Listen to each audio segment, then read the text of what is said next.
Welcome to Namsari. Sankranti special పిండి వంటల్లో ఈరోజు నేను వీటన్నిటిని ఉపయోగించుకొని లడ్డూస్ చేశాను. డ్రై ఫ్రూట్స్ అలాగే పల్లీలు అన్నిటిని ఉపయోగించి. చూడండి, ముందుగా ఈ లడ్డూకి నేను అందులో మొత్తం అన్నిటినీ యూస్ చేసుకున్నా. ఇప్పుడు చూపించినటువంటి ఇంగ్రీడియంట్స్ తెల్ల నువ్వులు, నల్ల నువ్వులు కాకుండా తెల్ల నువ్వులు, అలాగే అందులో ఖర్జూరం వాటిని మాత్రం తీసేసుకొని మిగిలినవన్నీ వాడుకున్నాను. చూడండి, ఇక్కడ ఓట్స్, కాజు, బాదం, కిస్మిస్, తెల్ల నువ్వులు, కొబ్బరి, బెల్లం, పల్లీలు, దోస విత్తనాలు, పుచ్చగింజలు, సన్ఫ్లవర్ సీడ్స్ వీటన్నిటిని నేను ఒకదాని తర్వాత ఒకటన్ని మిక్సీకి వేసేసుకున్నాను. ఇక్కడ మనకి మంచి బలం రావడానికి చూడండి, ఎనర్జీ మనకి ఇలాంటిది మనం రోజుకు ఒక లడ్డు తీసుకున్నా చాలు. ఇలాగ మనం చేసి పెట్టుకున్నామంటే వారం వరకు మనము రోజుకు ఒక లడ్డు తీసుకోవచ్చు.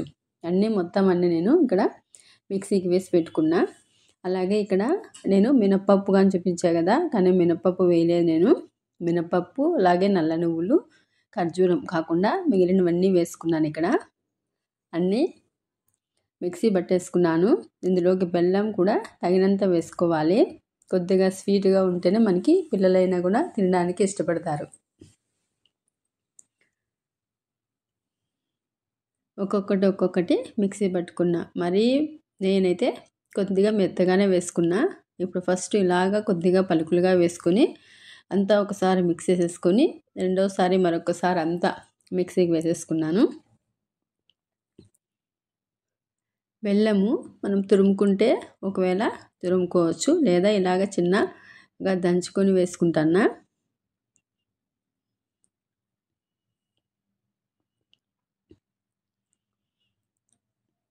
చండలాగా అంతా మొత్తం అంతా ఇలాగ మనం వేసేసుకున్న తర్వాత అంతా ఒక్కసారి కలుపుకోవాలి. కలుపుకొని మరొకసారి మొత్తం అంతా బాగా మిక్స్ అయ్యేంత వరకు నేను మరి ఇంకొకసారి మిక్సీకి పట్టేసుకుంటాను. పిల్లలకు హాలిడేస్ కదా, మనం ఇంట్లో ఉన్నప్పుడు ఇలాగ చేసి పెట్టినామంటే పిల్లలకు కూడా మంచి హెల్తీ కూడా, ఆరోగ్యానికి కూడా చాలా మంచిది. రెగ్యులర్గా మనం అప్పుడప్పుడు ఇలాగ రోజుకొకటి తీసుకున్నామంటే పిల్లలకి ఇచ్చినామంటే కూడా పిల్లలు కూడా బాగా గ్రోతింగ్ అనేటువంటిది బాగా ఉంటుంది. అలాగే ఇక్కడ మనకి కావాల్సినటువంటి ప్రోటీన్స్ కూడా బాడీకి, పిల్లలకి బలంగా పెరగడానికి కూడా బాగా ఉపయోగపడతాయి. పిల్లలకే కాదండి, పెద్దలకు కూడా మనకి ప్రోటీన్స్ బాడీకి బాగా అందుతాయి ఇలాగ చేసుకున్నామంటే. ఇక్కడ మీరు కావాలనుకుంటే నెయ్యి వేసుకోవచ్చు. నేనైతే ఇక్కడ ఇప్పుడు చలికాలం కదా, అందుకోసమే నెయ్యి కానీ వేసుకోవట్లేదు. ఇలాగే నేను ఉండలు చుట్టుకుంటాను. ఈజీగా వస్తాయి మనకి ఎలాగైనా కూడా. చూడండి, ఇక్కడేం మనకేం విరిగిపోవు ఉండలు కూడా. ఇలాగ బాగా ఈజీగా చేసుకోవచ్చు. ఒకవేళ నెయ్యి కావాలనుకుంటే నెయ్యి వేసుకొనైనా చేసుకోవచ్చు. అయితే ఇక్కడ చలికాలం కాబట్టి గొంతు ఇన్ఫెక్షన్స్ వస్తాయి, అందుకోసమని నేను నెయ్యి కూడా వేసుకోవట్లేదు. ఇలాగే డైరెక్ట్గానే, లేదా మనం ఇలాగే ఒక కప్లోకి తీసుకున్నామంటే రోజుకు ఒక 2-3 స్పూన్లు తీసుకున్నా కూడా మనకి మంచి ఎనర్జీ వస్తుంది. ఒక బాక్స్లో స్టోర్ చేసుకొని ఇలాగ చేసి పెట్టుకోవచ్చు. నేనైతే అన్నీ ఇలాగా ఈ సైజులో చేసుకున్నా. మరీ మనకి పెద్దగా కావాలనుకున్నా కూడా చేసుకోవచ్చు, కానీ ఈ సైజు తీసుకుంటే చాలు. మనం రోజుకొకటి మనకు కావాల్సినటువంటి ప్రోటీన్స్, అలాగే ఇందులో కావలసినటువంటి ఫ్యాట్స్ అన్నీ కూడా పుష్కలంగా ఉంటాయి. ఫైబర్ కంటెంటు ఇంత ఈ సైజులో చేసుకొని మొత్తం అంతా మనం ఒక బాక్స్లో స్టోర్ చేసుకున్నామంటే మనకు నెల రోజులైనా కూడా నిల్వ ఉంటాయి. అలాగే నా వీడియో నచ్చితే లైక్ చేయండి, షేర్ చేసి సబ్స్క్రైబ్ చేసుకోండి. చాలామంది నా వీడియోని చూస్తున్నారు కానీ సబ్స్క్రైబ్ చేయట్లేదు. ప్లీజ్ నా వీడియో నచ్చితే సబ్స్క్రైబ్ చేసుకోండి. అలాగా లడ్డూస్ అన్నీ రెడీ అయిపోయినాయి. ఇప్పుడు మరొక రెసిపీ వచ్చేసి చెక్కిలాలు. ఇక్కడ నేను ఈ చెక్కిలాల్లోకి బియ్యం పిండితో పాటుగా ఒక పప్పుల పొడి మాత్రమే వేసుకొని చేశాను. చాలా అంటే చాలా బాగా వచ్చినాయి. మనకి ఇదే పిండితో కావాలనుకుంటే మీరు చెకోడీలైనా చేసుకోవచ్చు. చాలా క్రిస్పీగా, చాలా సింపుల్గా అండ్ ఎంత క్రిస్పీగా వచ్చినాయి. మరి ఇక్కడ నేను వేసినటువంటి ఇంగ్రీడియంట్స్ కేవలం బియ్యం పిండి, అలాగే పప్పుల పొడి అంటే పుట్నాల పొడి. ఇక్కడ 2 కప్పులు బియ్యం పిండికి నేను 4 కప్పులు నీళ్ళు తీసుకున్నా. అలాగే ఇందులోకి నువ్వులు ఒక 2 స్పూన్లు తీసుకుంటాను, తగినంత ఉప్పు, కారము, అలాగే పసుపు. కారం అయితే నేను తక్కువగానే వేసుకున్నా. ఒక 2 స్పూన్ల వరకు నూనె, లేదా మన దగ్గర వెన్న ఉన్నా లేదా బటర్ ఉన్నా ఏదైనా వేసుకోవచ్చు. ఇక్కడ నీళ్ళు బాగా కాగిన తర్వాత మనం ఇందులోకి 2 కప్పుల వరకు అంటే 1.5 కప్పు బియ్యం పిండి తీసుకున్నా, అలాగే అరకప్పు పప్పుల పొడి తీసుకున్నా. మొత్తం 2 కప్పులు. 2 కప్పులకి 4 కప్పులు నీళ్ళు పోసుకున్నా. మీరు కావాలనుకుంటే నీళ్ళు తగ్గించుకోవచ్చు, 3 కప్పులే వేసుకోవచ్చు. కానీ నాకు ఒత్తుకోవడానికి, చెక్కిలం ఒత్తుకోవడానికి ఇబ్బందిగా ఉంటుందని కొద్దిగా వాటర్ ఎక్కువగానే వేసుకున్నా. మీరు అలాగ చేసుకోగలరంటే ఇంకొక కప్పు వాటర్ తగ్గించుకోవచ్చు. నేనైతే కొద్దిగా లూజ్గానే వేసుకున్నాను. ఇలాగంతా బాగా కలిపేసుకొని మనం మూత పెట్టుకొని చల్లారనివ్వాలి.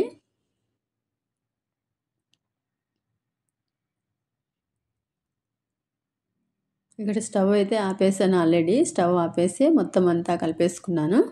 ఇలా కలిపేసి ఇప్పుడు మూత పెట్టేసి మనము ఒక 10 నిమిషాలు ఇలాగ ఉంచేయాలి. 10 నిమిషాల తర్వాత చూడండి ఇంకా వేడిగానే ఉంది, పొగలు వస్తున్నాయి. ఇప్పుడు మనం ఒక పెద్ద గిన్నెలోకి వేసుకుంటున్నాను చల్లారడం కోసము, అలాగే కలపడానికి కూడా మనకి ఈజీగా ఉంటుంది.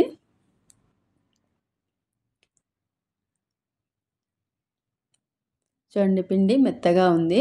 మీరు కావాలనుకుంటే కొద్దిగా నీళ్ళు తగ్గించుకోవచ్చు. ఇలాగ మెత్తగా ఉండడం మూలంగా కొద్దిగా ఆయిల్ పీల్చుకుంటుంది.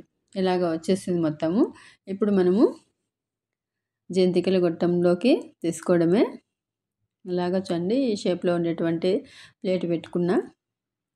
ఇప్పుడు మనం చిన్న చిన్నగా జంతికల్లాగా ఒత్తేసుకోవడమే. నేను ఒక చిన్న ఇలాగ ఒక క్లాత్ పైన ఒత్తుకున్నా.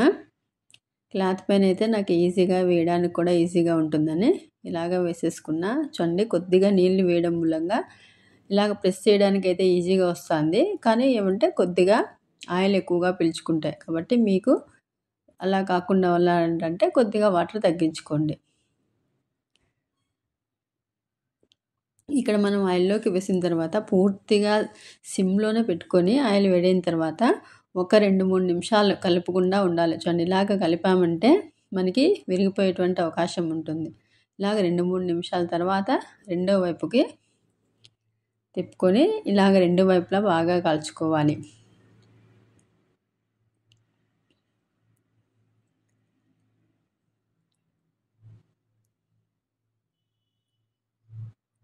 కలర్ మాత్రం ఇంతే. ఇక్కడ నేనేం ఫుడ్ కలర్ ఏం వేయలేదు కదా.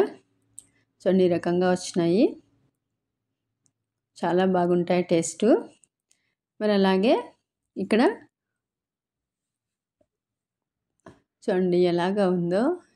నేను ఇక్కడ డేట్స్ ఖర్జూరంతో చేసినటువంటి రెసిపీ. ఇక్కడ షుగర్లెస్ అంటే షుగర్ ఉన్న వాళ్ళు కూడా తీసుకోవచ్చు. ఇక్కడ నేను బాదము అలాగే కాజు మిక్సీ పట్టేసుకున్నాను. ఇలాగా మరీ మెత్తగా కాకుండా ఇలాగా పట్టేసుకున్నా. ఇది కూడా మనకి మంచి ఎనర్జీని ఇచ్చేటువంటి రెసిపీనే. అలాగే ఓట్స్, ఈ ఓట్స్ అనేటువంటి ఆల్రెడీ నేను వేయించి పెట్టుకున్నాను. వేయించి పెట్టుకున్నటువంటి ఓట్స్ని ఇలాగా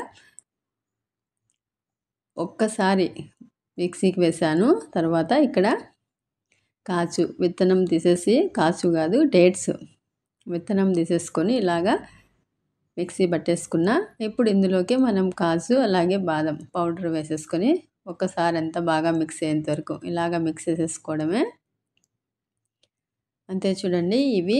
ఇవి కూడా మంచి ఎనర్జీనే. కరగకపోతే ఎక్కువ తీసుకోకుండా కొద్దిగానే తీసుకోవాలి. రోజుకు ఒక చిన్న బాల్స్ తీసుకొని చిన్న బాల్ తీసుకుంటే చాలు. మరీ ఎక్కువ అంటే ఇక్కడ మనకి కాజు అలాగే బాదం 2 తీసుకుంటున్నాం కదా.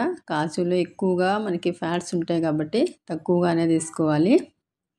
ఇలాగ ఈ సైజులో ఈ చిన్న సైజ్ చేసుకున్నామంటే చాలు. ఇలాంటిది 1, 2 తీసుకున్నా కూడా మనకి సరిపోతుంది. ఇక్కడ షుగర్ ఉన్న వాళ్ళు కూడా మనం ఈజీగా తీసేసుకోవచ్చు. అలాగే ఇక్కడ మనం తీసుకునేటువంటి డేట్స్ కూడా మంచి క్వాలిటీ ఉన్నటువంటి డేట్సే తీసుకున్నాను నేను ఇక్కడ.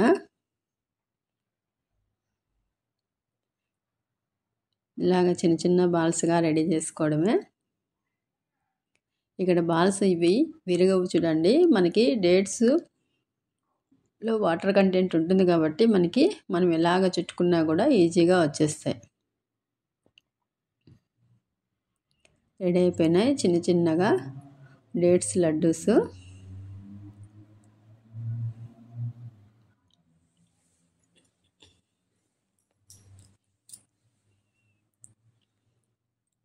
ఇప్పుడు లాస్ట్ రెసిపీ వచ్చేసి పప్పు చెక్కలు. ఈ పప్పు చెక్కలు కూడా క్రిస్పీగా చాలా బాగుంటాయి. మనకి వీటిని మనం చేసుకొని ఒక 15 రోజుల వరకు కూడా తీసుకోవచ్చు. ఇక్కడ చూడండి, 1 కప్పు వరకు నేను పప్పులు అంటే పుట్నాల పప్పు తీసుకున్నా. బియ్యం ఒక 1/2 కేజీ 4-5 గంటలు నానబెట్టుకొని ఇలాగా పైన తడి పోయేంత వరకు ఆరబెట్టుకొని మిక్సీకి వేసి పెట్టుకున్నాను పిండిని. మనకి ఎక్కువ కావాలనుకుంటే మిషన్కి వేసుకోవచ్చు. ఇప్పుడు ఈ పప్పుల పొడిని కూడా మిక్సీ పట్టేసుకొని మెత్తగా మిక్సీ పట్టేసుకున్నా. పప్పులు అలాగే బియ్యం పిండి బాగా మిక్స్ అయ్యేంత వరకు కలుపుకొని ఇందులోకి పసుపు అలాగే కారం, మనం కారం ఎక్కువ కావాలంటే వేసుకోవచ్చు. నువ్వులు ఇక్కడ ఒక 3 స్పూన్ల వరకు వేసుకున్నా. నువ్వులు ఎక్కువగా వేసుకుంటే మనకి టేస్ట్ బాగుంటుంది. అలాగే మన ఆరోగ్యానికి కూడా చాలా మంచిది. ఎముకలకు కూడా బలంగా ఉండడానికి చాలా ఉపయోగపడుతుంది. అలాగే 1 స్పూన్ వచ్చేసి వాము, ఉప్పు తగినంత వేసేసుకొని ఇక్కడ మనము వేడి నీళ్ళు వేసుకోవాలి. మరీ ఎక్కువ వేడేం అవసరం లేదు. కాకపోతే కొద్దిగా వేడిగానే మనం కాఫీ తాగుతాం కదా, అలాగా ఆ రకంగా ఉండేలాగా వేడి చేసుకొని మనం వాటర్ వేసుకోవాలి. అలాగే నూనె వేసుకుంటాను నేను ఇక్కడ. నూనె ప్లేస్లో నెయ్యి అయినా వేసుకోవచ్చు, బటర్ అయినా వేసుకోవచ్చు. మనం ఏది వేసుకున్నా కూడా మనకైతే క్రిస్పీగానే వస్తాయి. అంతా కలిపేసుకొని ఇప్పుడు వేడి నీళ్ళు వేసుకొని మనము అంతా బాగా మిక్స్ చేసేసుకోవాలి. చల్లటి వేసుకున్నామంటే మనకి చెక్కలు విరిగిపోతాయి. అందుకోసమే వేడి నీళ్ళు వేసుకోవాలి. ఇక్కడ వాటర్ కూడా ఎక్కువగా పట్టవు, ఎందుకంటే పిండి తడిపిండి కాబట్టి వాటర్ కానీ ఎక్కువగా పట్టవు.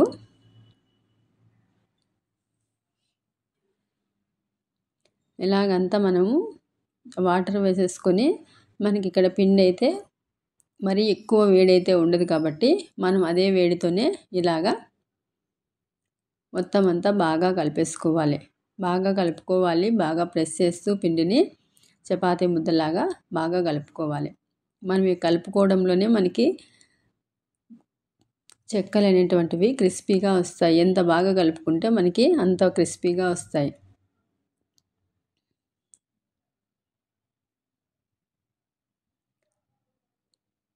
మొత్తం అంతా ఇలాగ కలిపేసుకోవాలి. ఇలాగ కలిపేసుకొని చూడండి, ఈ రకంగా వచ్చింది పిండి. మనం ఇక్కడ 5-10 నిమిషాలు కానీ పెట్టాల్సిన అవసరం లేదు. డైరెక్ట్గా ఇలాగ మనం చెక్కలు చేసేసుకొని వేసేసుకోవడమే.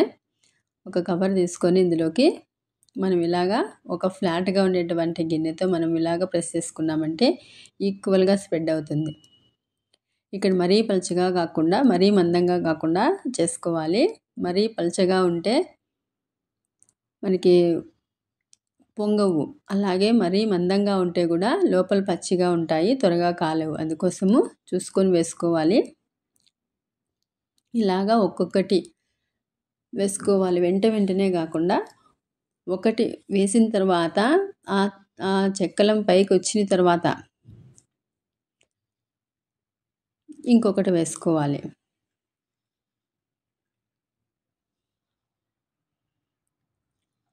చూడండి, ఇలాగా ఒక్కొక్కటి వేసుకొని మనం ఇందులోకి ఎన్ని పడతాయో అన్ని వేసుకోవాలి. వేసుకొని ఇక్కడ ఫ్లేమ్ అనేటువంటిది వేసేటప్పుడు లో ఫ్లేమ్లో పెట్టుకోవాలి. ఒక 2 నిమిషాల తర్వాత మీడియం ఫ్లేమ్లో కంటిన్యూగా ఇలాగ 2 వైపులా కలుపుతూ మనం ఫ్రై చేసేసుకోవాలి. చూడండి రెడీ అయిపోయినాయి. చల్లారిన తర్వాత ఇంకా కొద్దిగా కలర్ వస్తాయి ఇవి. చూడండి ఇప్పుడు ఈ రకంగా ఉన్నాయి పప్పు చెక్కలు. టేస్ట్ కూడా చాలా బాగుంటాయి. మనం బయట కొన్నట్టుగానే ఉంటాయి. చూడండి ఇలాగా క్రిస్పీగా. 4 రకాల రెసిపీస్ రెడీ అయిపోయినాయి. వీడియో నచ్చితే లైక్ చేయండి, షేర్ చేసి సబ్స్క్రైబ్